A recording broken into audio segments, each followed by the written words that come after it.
Bonsoir à tous, bienvenue à ce flash d'information. Le président gabonais Brice Clotaire Oligui Nguema prêtera serment le 3 mai prochain.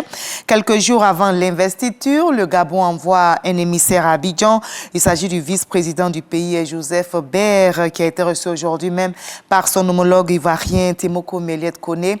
Pour rappel, le président Brice Clotaire Oligui Nguema, élu avec 94,85% des suffrages le 12 avril dernier, sera investi le samedi prochain au stade de l'amitié sino-gabonaise de 40 000 places dans une volonté affichée de donner une dimension populaire à la hauteur du plébiscite reçu. Et la Côte d'Ivoire qui veut relever le défi de l'urgence humanitaire. Ce mardi, la direction d'aide aux réfugiés apatrides et le HCR ont dressé un état des lieux préoccupant. Le sort des réfugiés et demandeurs d'asile reste fragile en Côte d'Ivoire comme dans la sous-région. Devant les diplomates accrédités, l'État ivoirien a lancé un plaidoyer fort à l'endroit des bailleurs de fonds, appelant donc à un soutien accru pour combler le manque de financement qui freine les actions de protection et de prévention. Le port autonome d'Abidjan accueille le navire géant de 400 mètres de long, le MC Dileta. Ce navire a accosté avec succès au deuxième terminal à conteneurs du port autonome d'Abidjan. Escale inaugurale témoignée pour vous par Juliette Ouya. Moment historique pour la ville d'Abidjan. Le port autonome accueille le MSC Dileta, un navire de dernière génération. Ce porte-conteneurs de 400 mètres de long et d'une capacité de 24 000 conteneurs fait escale pour la première fois dans les eaux ivoiriennes.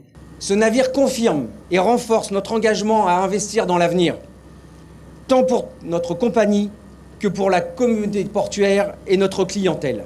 L'accostage du MSC Dileta confirme ainsi la capacité du port autonome d'Abidjan à accueillir les plus grands navires du monde. Ce jour est l'aboutissement des efforts innombrables entrepris depuis l'accession au pouvoir d'État de Son Excellence Alassane Ouattara, président de la République de Côte d'Ivoire, qui, dès l'entame, a décidé de moderniser nos infrastructures, de faire en sorte que le port ivoirien soit à la hauteur de ses ambitions en permettant à notre économie de s'alimenter et d'exporter ses extrants.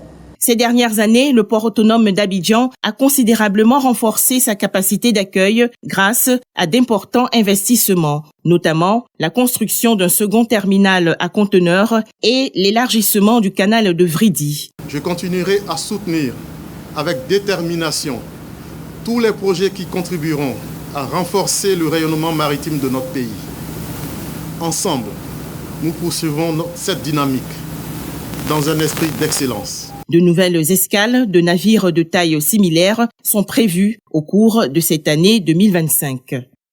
Et ailleurs dans le monde, en RDC, les troupes de la SADC, Communauté de développement d'Afrique australe, ont commencé à se retirer de Goma, dans l'est du pays. C'est un retrait négocié avec le groupe AFC M23 qui contrôle la capitale de la province du Nord Kivu depuis fin janvier. Il s'agit du premier contingent composé de soldats d'Afrique du Sud, du Malawi et de la Tanzanie, déployés depuis décembre 2023 pour soutenir l'armée congolaise et empêcher la progression du M23. Dans la foulée, on apprend que les chefs religieux, catholiques et protestants du Congo poursuivent leur propre initiative, celle d'un pacte social pour la paix. Ils ont été invités à Doha, au Qatar, pays qui mène la médiation entre Kinshasa et le mouvement AFC M23.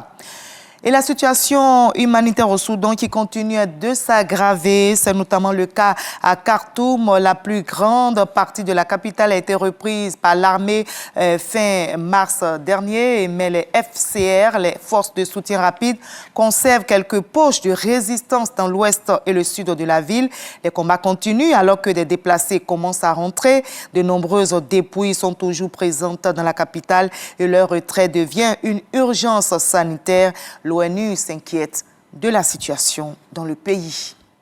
Plus vite, plus haut, plus fort. C'est le ton que veut donner Donald Trump à son second mandat. Le président américain va célébrer donc demain, mercredi 30 avril, la fin des premiers jours de son second mandat, une période traditionnellement scrutée de près puisqu'elle donne en général le ton du mandat.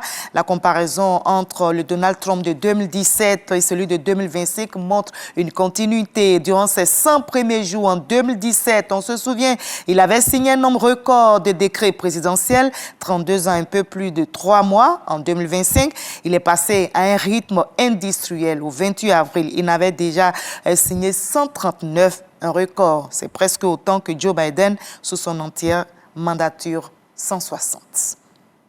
Je vous retrouve à 20h pour la grande édition, mais je vous invite à suivre l'info régionale pour voir toutes les nouvelles de nos très belles régions ivoiriennes. C'est tout à l'heure et moi je vous dis à 20h.